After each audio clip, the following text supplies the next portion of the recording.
Radio City Joke Studio, Joke Studio, Joke Studio. નમસ્કાર, welcome back. Radio city joke સ્ટુડિયોમાં આપનું સ્વાગત છે. કિશોર કાકા, ધૂળેટીના દિવસે મહેશ ઘરે આવ્યો તો તમારો સાળો કાલાગટ્ટા. હા, એટલે એને તો મજા પડી ગઈ હતી ને, કે ધૂળેટી એક જ એવો દિવસ છે જેમાં એ ફોર્મમાં ફરતો હોય. કેમ એવું? ધૂળેટી દિવસે લોકોને ખબર જ ના પડે ને કે ઓરિજિનલ જ આટલો કાળો છે. એ સિંગોડું કેવું છે એ તો આપણને જ ખબર છે ને. હા, એ ખરું. મહેશ એટલે પણ કેવો ફરતો તો લા તું. એટલે વેસ્ટ ઇન્ડિઝમાં આધાર કાર્ડની ઝેરોક્સ કઢાવે ને એમાં પણ ફોટા હોવા ના આવે. એટલે મહેશ આમ એટલે બહુ ખુશ હતો.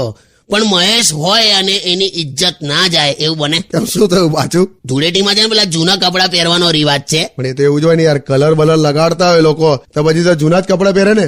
એ તો મને ખબર છે ભાઈ. હો હિરણ્યકશ્યપ, હું કે જૂના જ કપડા પહેરવાના, પણ એટલા જૂના નહીં પહેરવાના કે કોઈ આપણને જોઈને બે ભાખરીને શાક આપી દે. એટલે મહેશ એટલા જૂના કપડા પહેરેલા ને કે એ જે ગલીમાં ઘૂસે ને કોક એને રાતની ખીચડી આપે, 5 રૂપિયા આપે, ભાખરી શાક આપે. અલ્લાહ, શું?